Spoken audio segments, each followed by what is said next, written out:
Good afternoon, everyone, and welcome to our webinar on releasing hidden cash in overseas properties.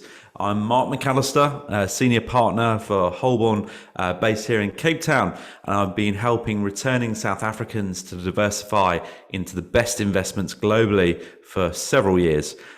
Please feel free to connect with me on all of the social media channels listed below, and so that you can get the latest updates on where best to make your property investing decisions and other decisions as well, actually, around investments in the future. I'm co-hosted today with my colleague Matthew.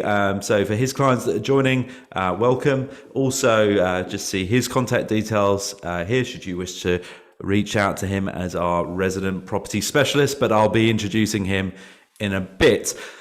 There is a section for Q&A at the end of our presentation. Feel free to use the Q&A button for those that haven't used Zoom before. You'll find it in the middle of your screen at the bottom. You can ask questions as we go along, and we'll do our very best to answer them for you all at the end. But thank you for taking time out of today and taking part. Okay, at Holborn, we are very fortunate to have a panel of a number of different property development partners, and we cover the whole of UK and Europe and actually into America as well now. But let me introduce you to our panelists. So I'm joined here today by Matthew Hogarth, Senior Associate and Property Specialist for our Cape Town office, and Darren Crocker. Darren is the Senior Mortgage Consultant for IPFG, International Property Finance Group. So good afternoon, Matthew. Good afternoon, Darren. Thanks to you both for joining us today. How are you? Yeah, good. Thanks, Mark. Thanks for having me. Pleasure to be here. Thanks again, Darren, for also joining us. Yeah, looking forward to the webinar and looking forward to what's hearing in the current market. And Darren, welcome. Welcome, Mark. Nice to see you. Nice to see you've got a smile on your face. It must be something right. It's an interesting 24 hours. We'll talk about what's been happening in Eastern Europe. You know, it's always an opportunity to keep everyone up to date on what's going on in markets in general. But let's focus on our core topic today, which is obviously about investment property and equity release. Okay, so let's get started. So a bit of an introduction to our company for those who haven't met us before. Holborn is the second largest independently owned family financial advisory business globally. Been around since 1998. We manage and administrate now nearly $3 billion US, and we do that for about 20,000 clients in over 30 different countries, from offices in 11 different countries. So what do? We specialize in helping expats predominantly and South African nationals here in this market with their international finances. In particular, those who have worked in the UK and then resettled back to places like South Africa, as well as helping South Africans to diversify their wealth globally away from what's going on in the Rand and the recent political developments. So in South Africa, we are proud to have offices in Johannesburg, Durban, Winelands, and also Cape Town, which is where I am Senior Partner for our group.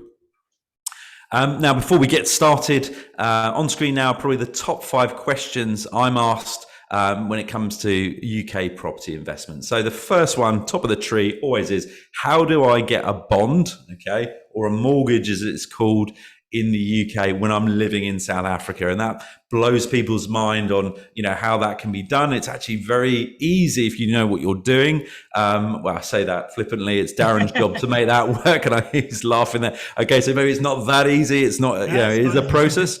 But it's easier than people think is probably the message, really. The next one then, once you know you can get a bond or a mortgage for UK investment properties, what loan to value and what interest rates can you expect? How do you make sure that the property is rented out? How do you get a high rate of occupancy? And the burning question, is now the time to be buying more investment property? And we'll talk about that. Where are those investment hotspots of the future? How do we select those areas that you should be thinking about buying into, and then ultimately what deposit is required on a UK property, and are there options to finance it? That's another interesting point. So let's start off then, with a bit of an introduction. I've been in investment property for all of my adult life, both commercial and residential. And why do I love property so much? Well, I'm a firm believer in investment property.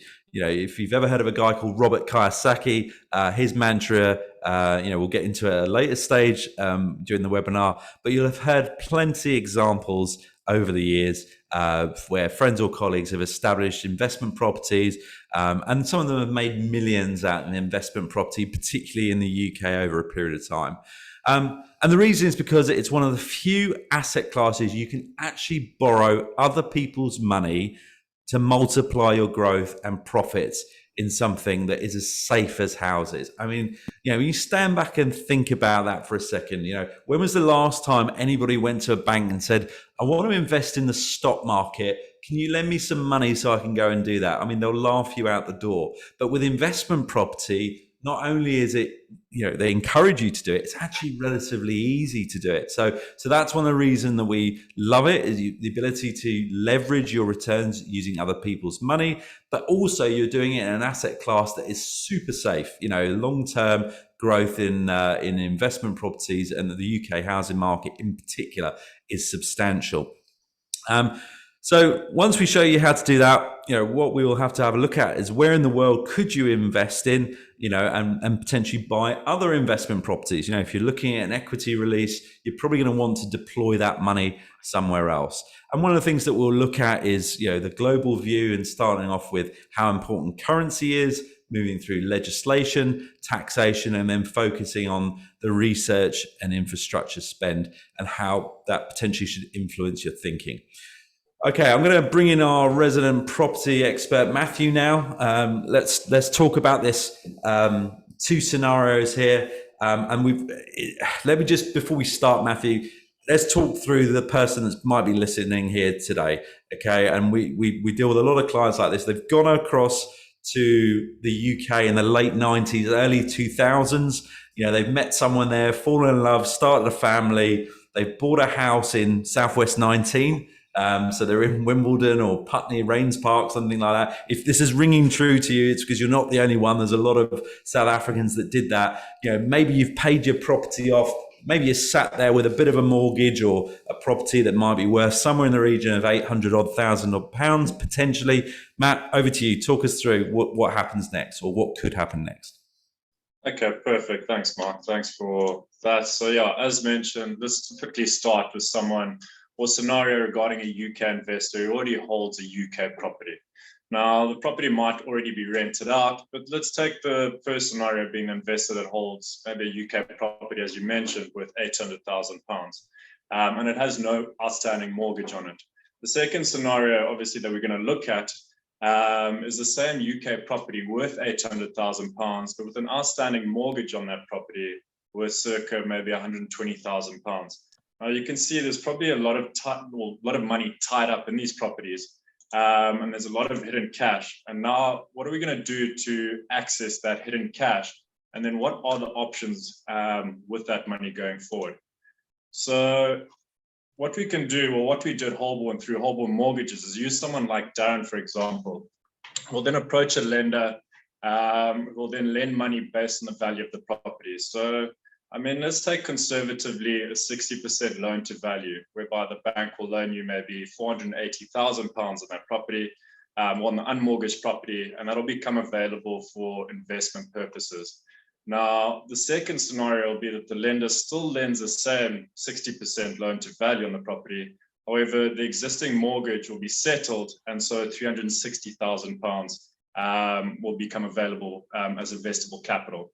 Now, there are a few things that you can use that money for. You can't really go into the stock market, as Mark mentioned, because banks just won't allow it. Or you can't really go and put it on red and black at the casino, because obviously they won't allow it either. Now, one thing that banks will allow, however, is to use that money to go and buy more investment property. Now, how would that look typically?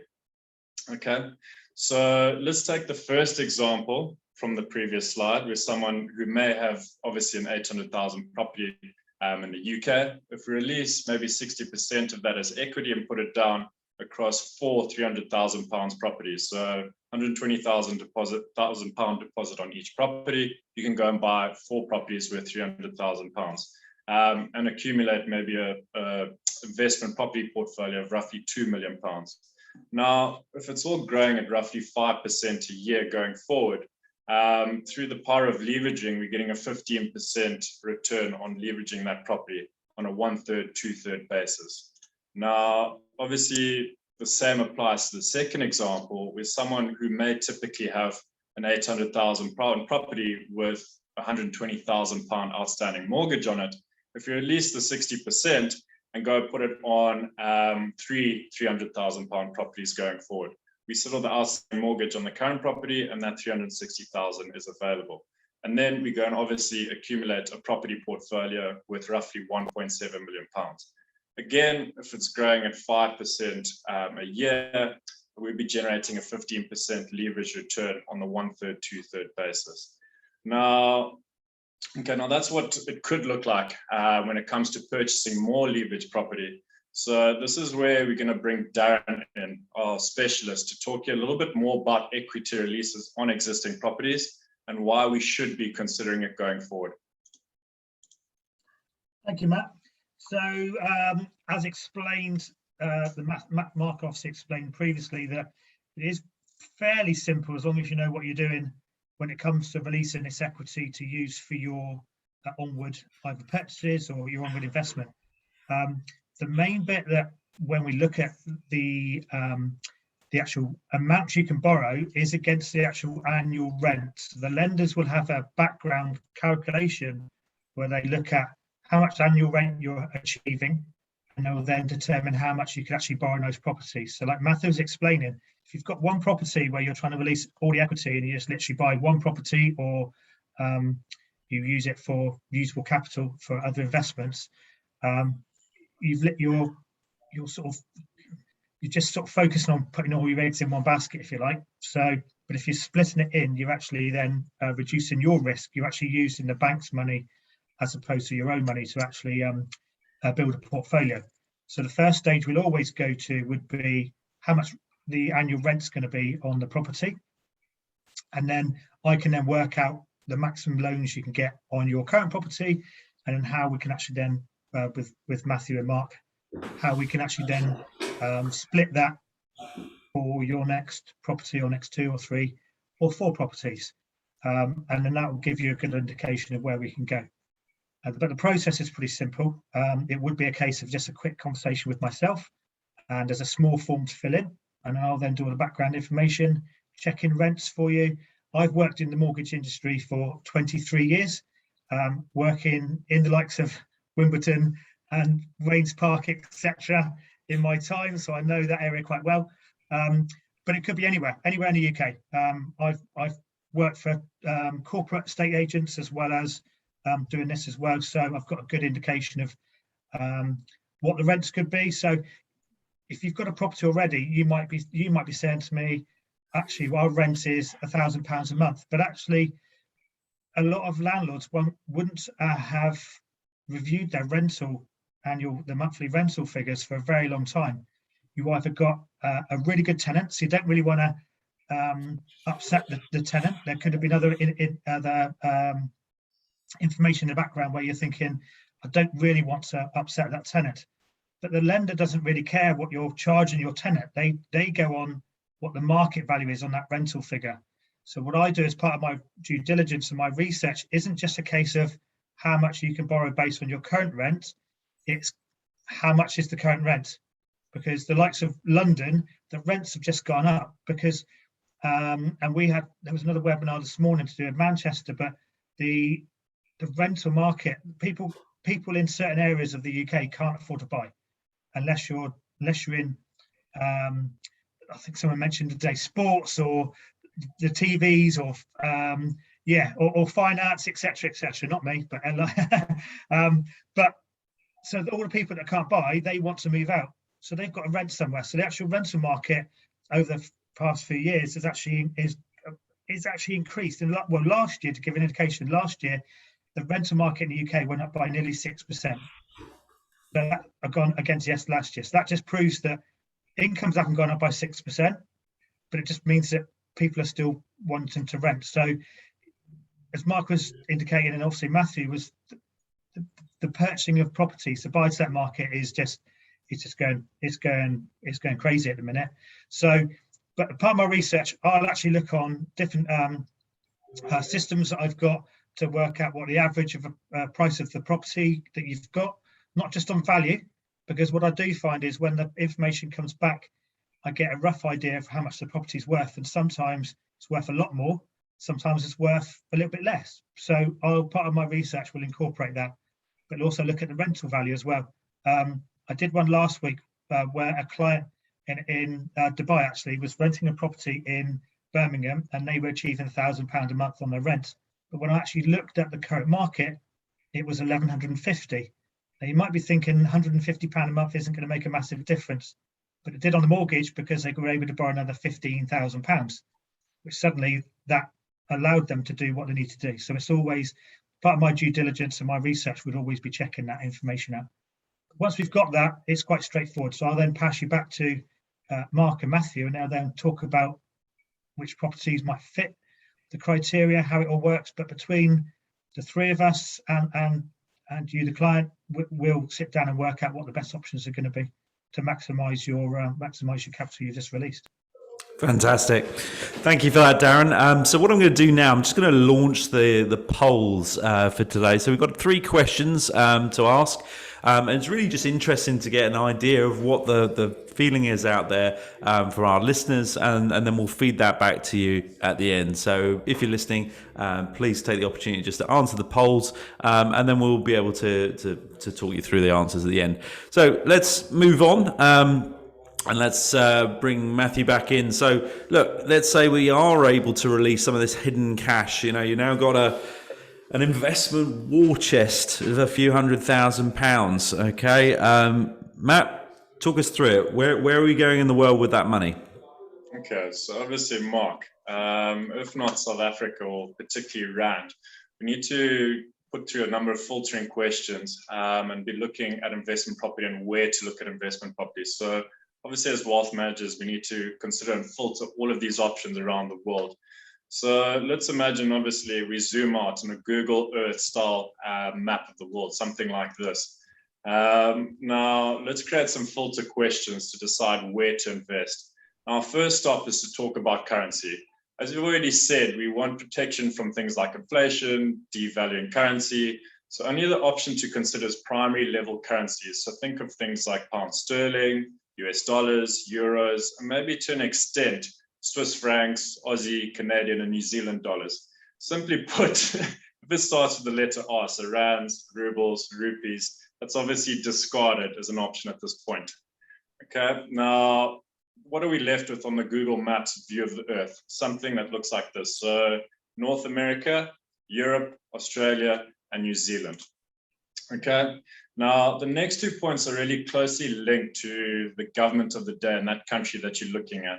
So firstly, if there's a risk of land expropriation with or without compensation, like there is in South Africa, we prefer to only invest somewhere where the government vehemently protects your property ownership rights. This knocks out obviously some left-leaning and socialist governments such as Spain, where, I mean, they recently expropriated a whole beachfront in Marbella.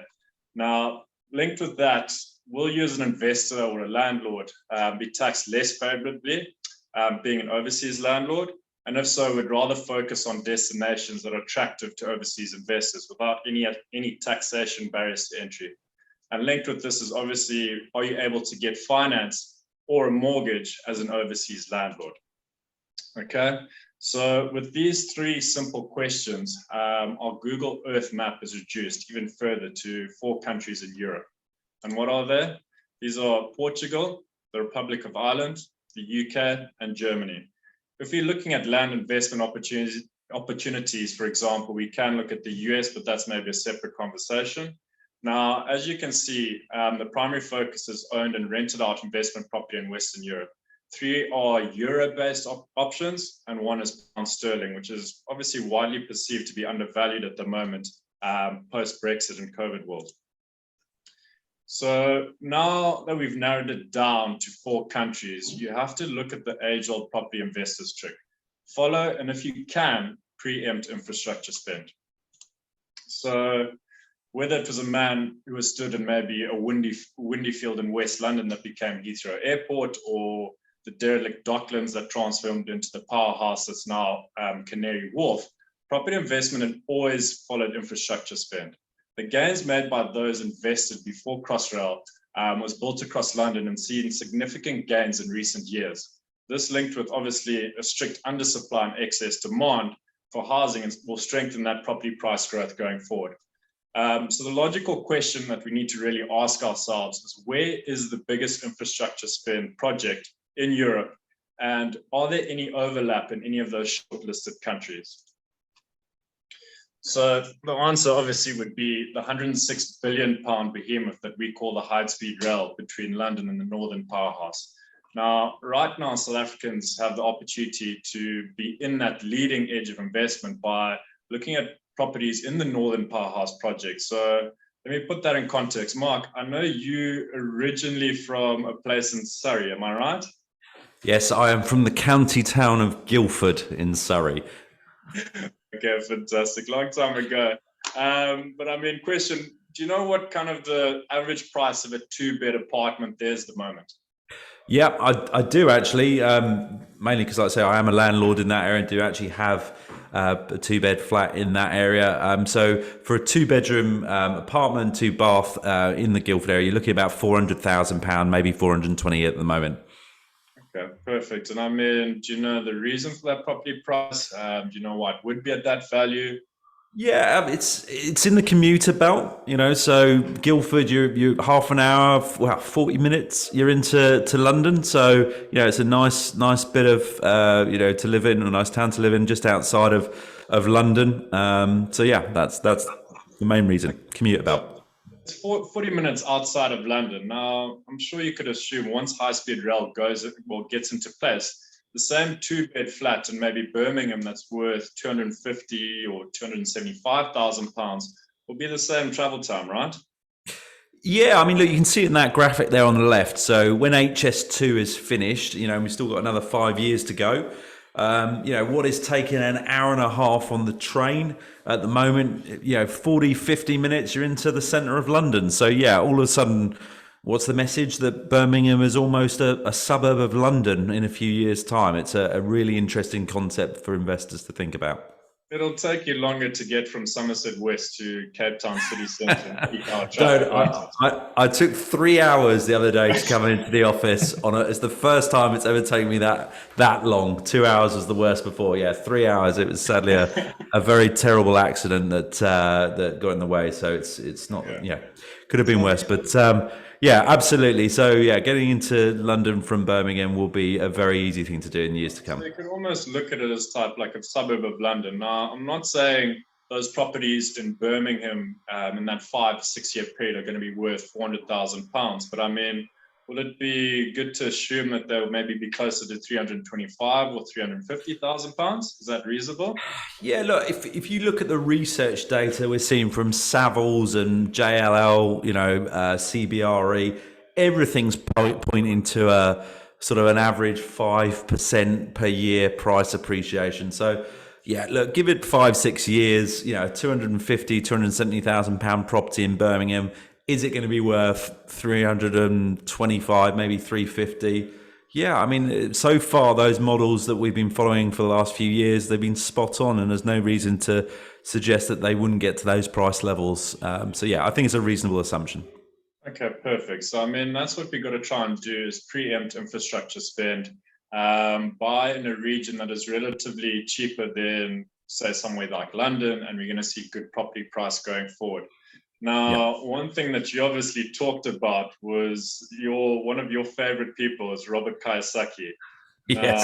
I don't know whether you want to touch on this because I know you probably read Rich Dad, Poor Dad, and you know the mantra behind his philosophy, don't you?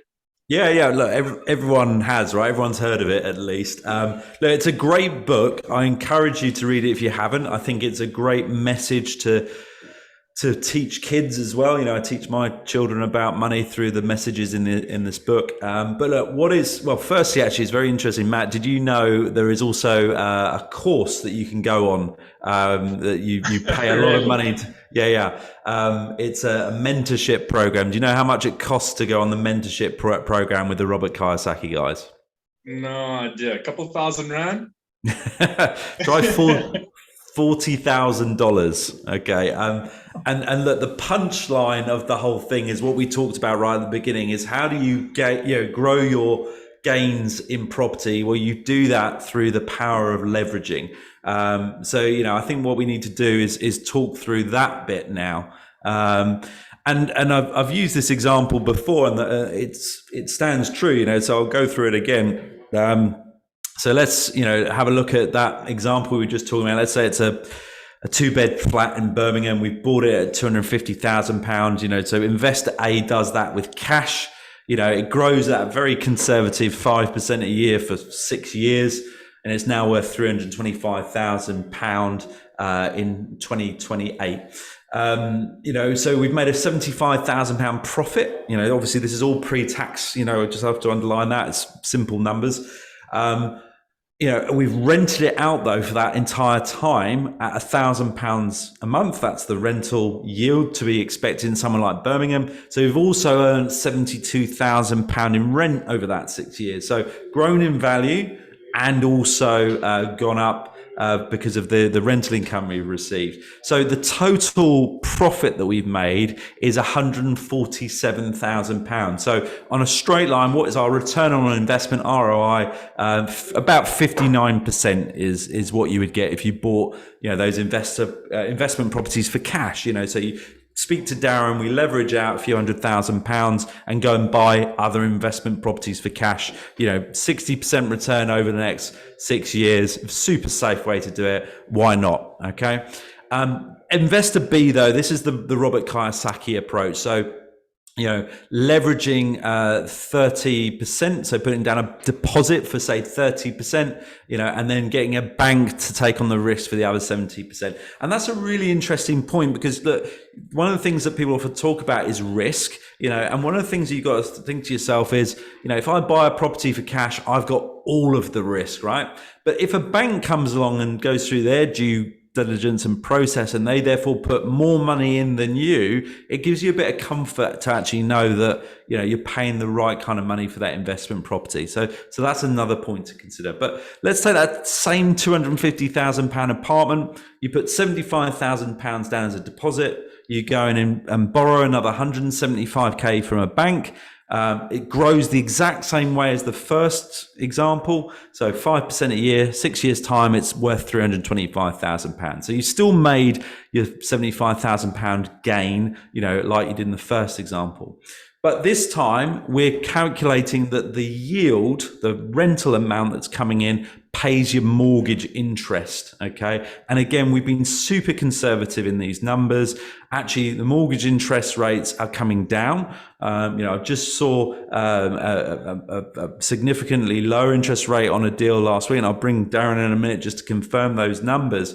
But are those mortgage interests going to stay at that level for long? Probably not, with the inflationary cycle that we're going into, but bottom line is that we can make sure that it's cash flow neutral in the minimum, or probably cash flow positive. But what does it mean in essence? That you're going to double your money on that investment property. You're going to make 100% gain in about 6 years on projection. So hopefully that all makes sense. Matt, maybe I'll bring you back in at this stage just as we talk about this last bit. So again, we use this Birmingham property just as a standard example, so your return on equity, sitting around about 33%. But one of the things that we think is the difference between, buying a completed property or an off-plan property. So let's assume you purchase an off-plan property that completes only in 2 years' time. it's going to give you enough time to release the equity on your own current property and put down, deposits on that new property. So, if we take that same example with the leveraged property on the previous slide, okay, and on £250,000, we put down 75,000 deposit. Essentially, you're locking in a price now on a property that will only complete, in a couple of years' time. So assuming that same 5% capital appreciation, your £250,000 property would have appreciated by another £25,000 or a 33% return on investment before they've even finished building it.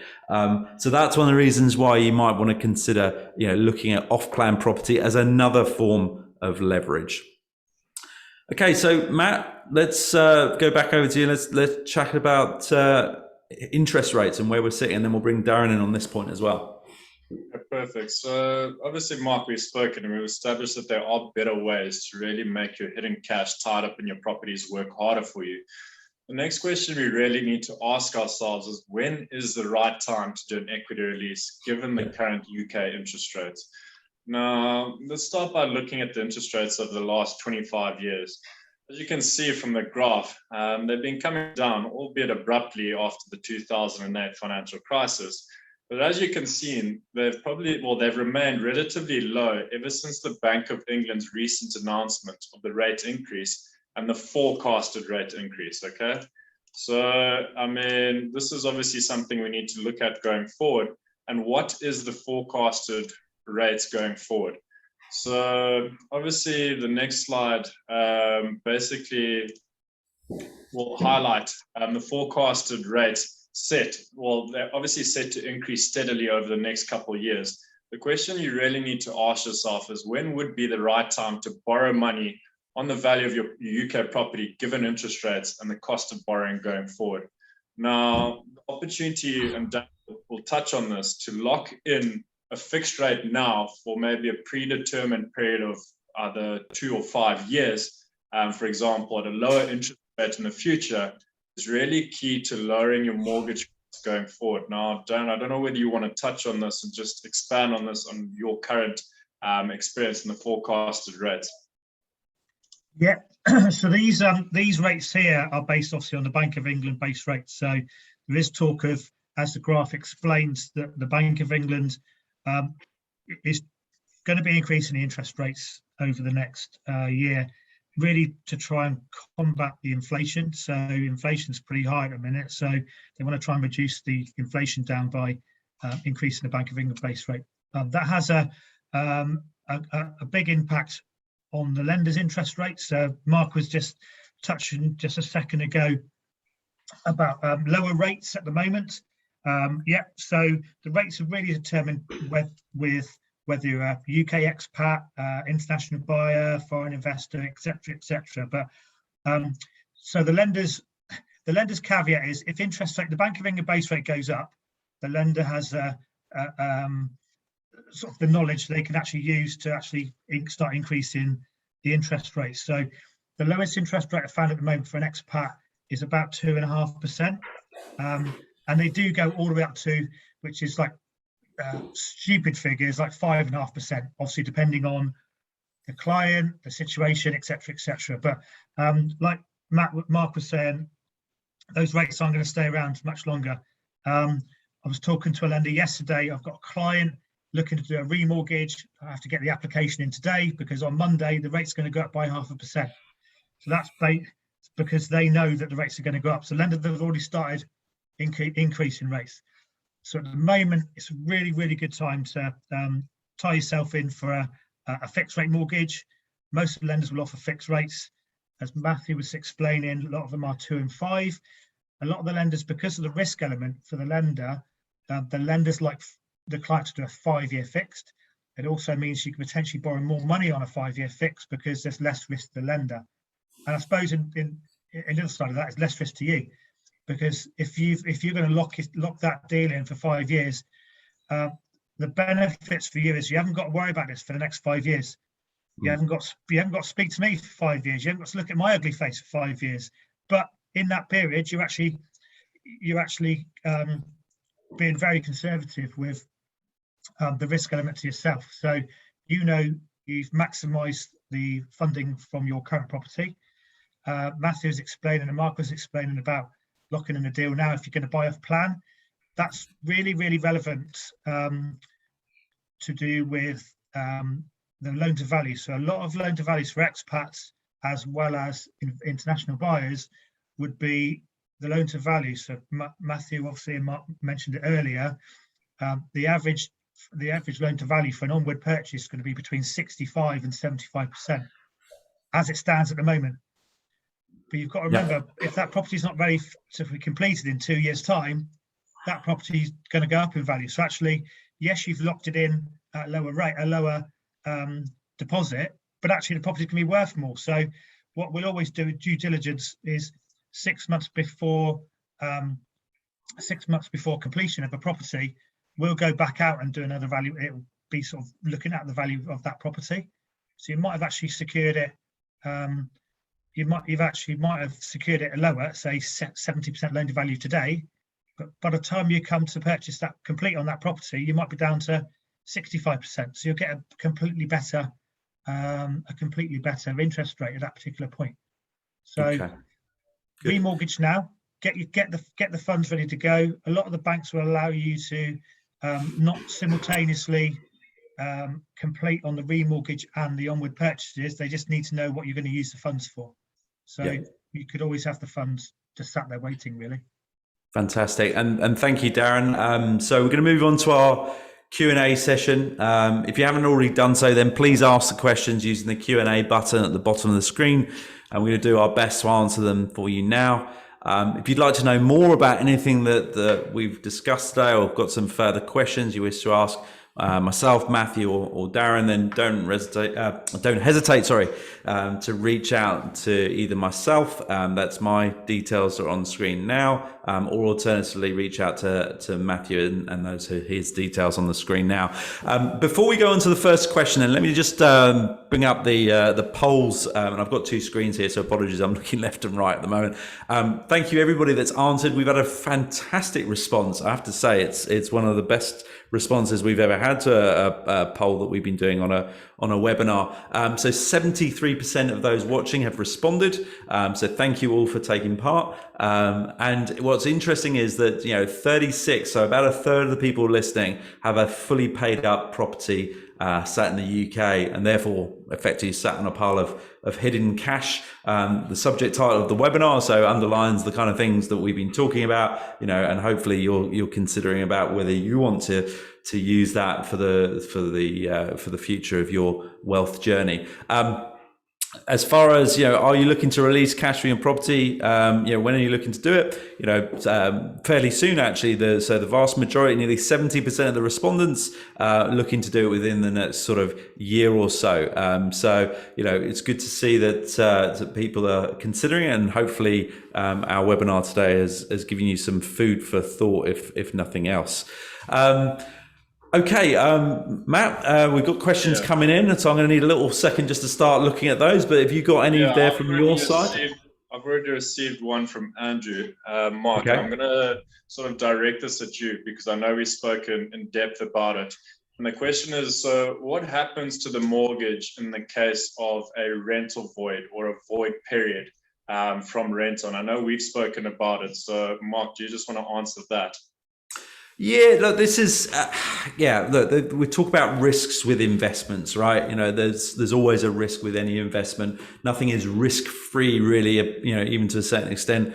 Some of the risk-free assets like cash get eroded by inflation. So what is one of the biggest risks with property? Well, the first one is that it's a liquid, so you can't sell it quickly if you have to. You can remortgage it, but if the market turns, you're kind of stuck with it. But the main risk really is if you've got leveraged investment property, something you've borrowed money against, is you would be reliant on your tenant to be there paying your mortgage. And if they aren't, then you have what we call a void period, so a missing month of rental income.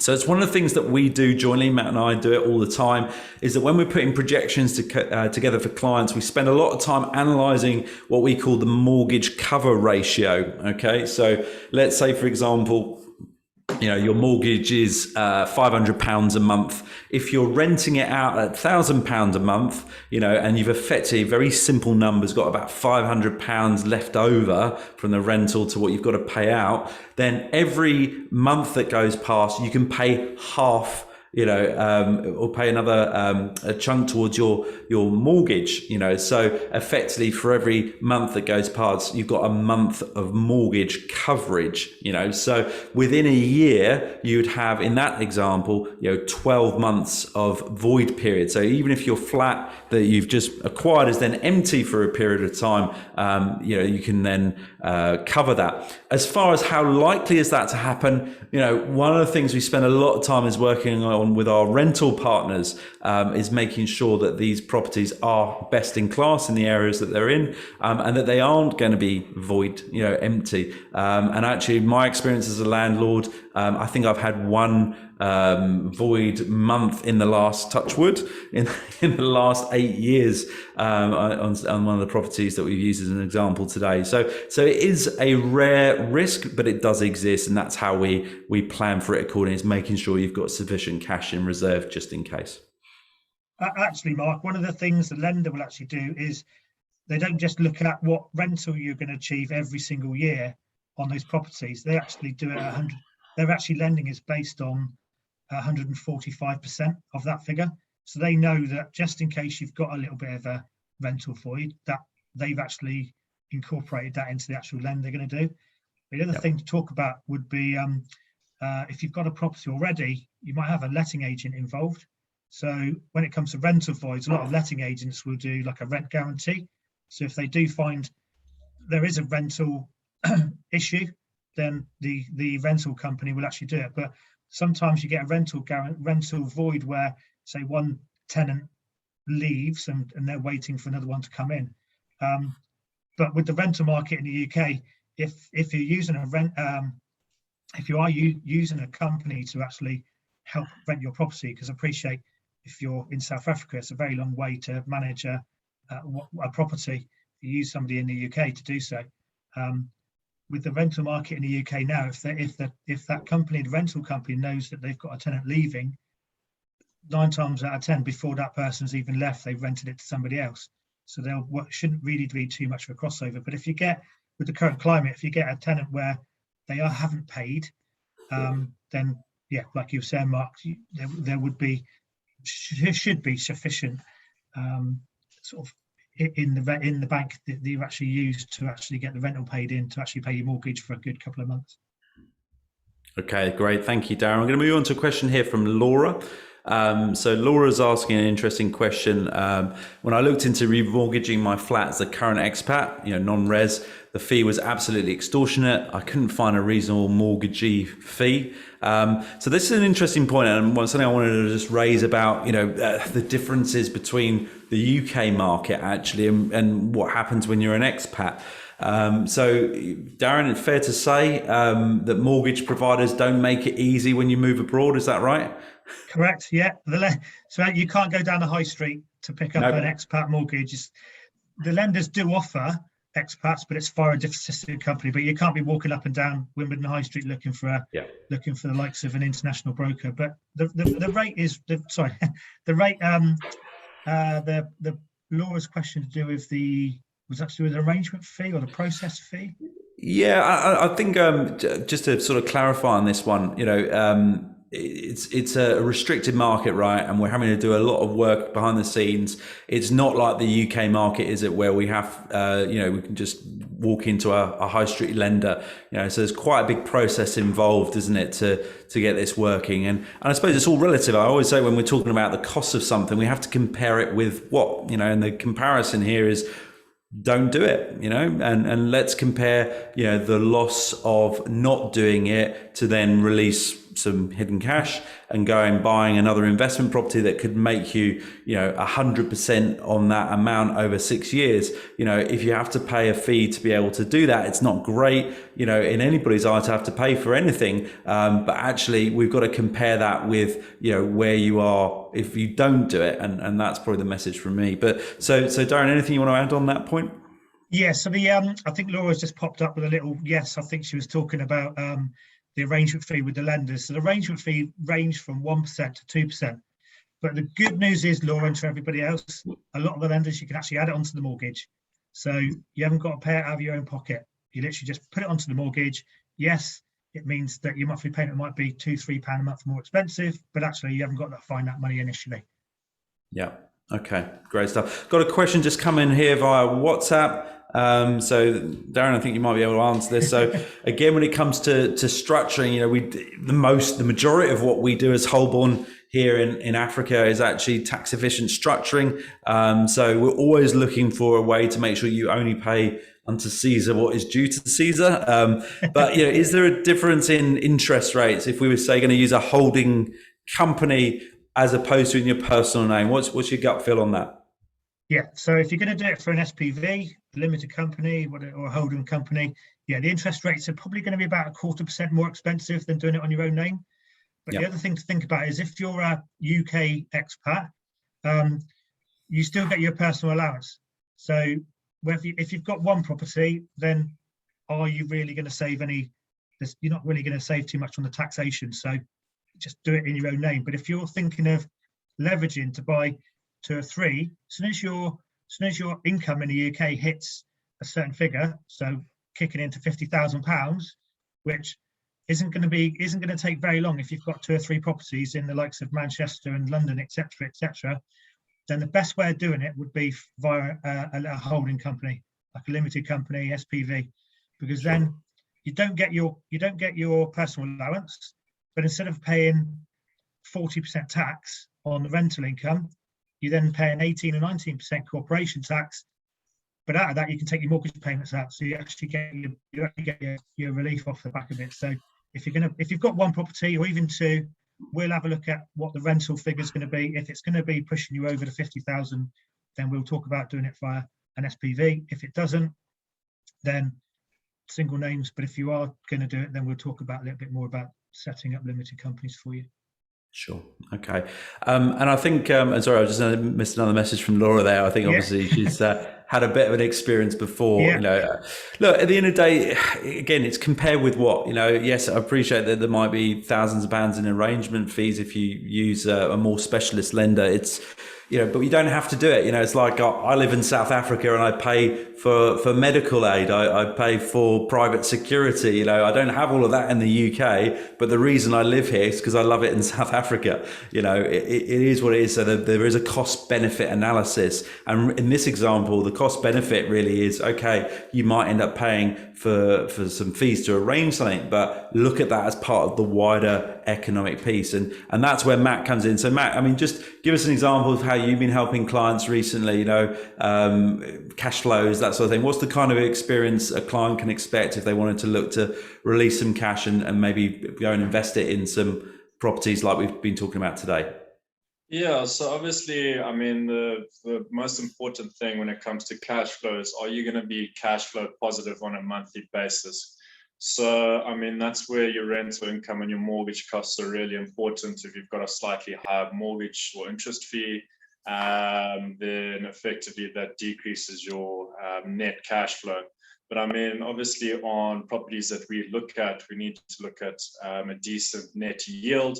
Most of the properties have a good net yield of, say, 5.5%, maybe 6% on some, depending on the development. And I know that Darren, obviously the lenders do their due diligence on expected rental yields based on the development itself. So they do their due diligence and they can obviously project that going forward.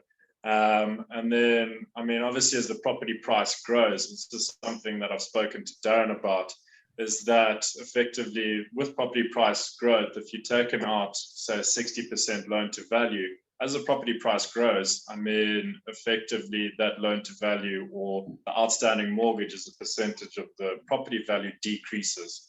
So you're less leveraged as the property grows in value, and that obviously will allow you to then take more equity out to then go and purchase more properties. And that's how a lot of investors have built their property portfolios. Yeah. And it's, interesting. Great example. Thank you, Matthew. Right, we're going to wrap up the last couple of questions. So Chloe's brought up the topical question of the day. So what is the likely impact on interest rates from the Russian invasion of Ukraine, building costs, etc.? What is the likely impact on property prices buying off plan? So 2 points there. Let me start off with the first one. Look, this is a world markets question. Look, the invasion has been on the cards for ages. You know, will he, won't he? He's taken the decision to invade. We'll see whether we end up in a escalated global conflict. But what is going to happen? You're already seeing it today. You have Brent crude oil. It's gone over $105 a barrel. Look at natural gas. We're heading north of $5 a cubic meter. You know, those are inflationary pressures. And when inflation drives through the system, there is only one response that the central bank has got, and they are going to raise interest rates. It's one of the reasons why we're doing this webinar today. It's been in the ether for a while. I almost guarantee you that a year, 2 years from now, you'll look back on this and go, do you know what? I wish I'd maybe locked in a slightly lower interest rate, because interest rates inevitably will rise. I mean, you look at the United States, they're talking about several rate rises coming in the not too distant future. So yeah, building costs, etc. Yeah, probably going to inflate, but then that means that property prices are going to go up as well. You know, so you might find buying that investment property becomes more and more expensive. So again, lock in your price now. So if it was me and I had an equity option available on some of my investment property, I'd think seriously look at it. I'd get Matthew to crunch the numbers in conjunction with Darren and say, right, you know, if I took out 100, 200, 300,000 pounds, what does that look like? Where can I deploy it? What does that look like? Give me a full transfer breakdown on all the fees and charges. Okay, so I can see all of that, and then I make a decision and I would lock in those rates for 5 years today, and that gives you certainty going into an inflationary environment. So yeah, my message is don't delay. Darren, you're just typing out another question to Laura, who's been quite active on today. So will the bank allow you to release equity easily if you want to use it to buy cash abroad? Yeah, they can be a bit fussy on your reasons. Well, look, I will leave you with a bit of a story here on, you know, why wouldn't you want to do that? Two examples. I met with a client I first had a discussion with 5 years ago. We were talking about investments in general. Long story short, they bought pounds turned it into rands and set it in a high interest rate account. After they paid a load of tax on that, and now when you look at the exchange rate where it is, they've actually lost a chunk of money over that period of time, and that's why they're now engaging with us to find better solutions. But the best example I can give you about an investment property story really is a long-term one. So I've got a client, he's got a property in Bishop's Court. You know, he bought that for 100,000 rands in the 1980, I think it was, and it's now worth 23 million rand. So 100,000, 23 million. So people look at that and go, wow, you know, you made an absolute fortune. You know, you should go and buy your next investment property in Cape Town. Well, the problem is that he's still sour about the fact that he could have bought a place in London in 1980 for about 100,000 rands, 100,000 pounds as it was at the time, because the exchange rate was about 1-to-1. Now that property is worth 14 million pounds, okay? 290 million rands. So take out inflation, take out currency depreciation, all the things that are hard to wrap your head around the impact, and let's just use that house as the unit of exchange.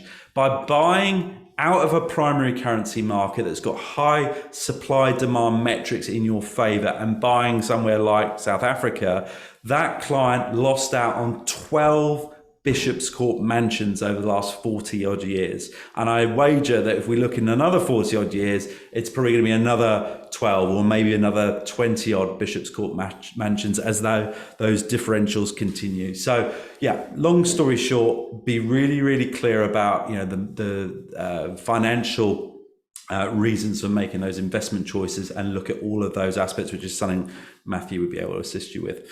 Okay. Last one then from Chloe. Let's wrap it up. Would you still say property is the best investment, knowing we might go into World War III? Do you know what? That's a fantastic question.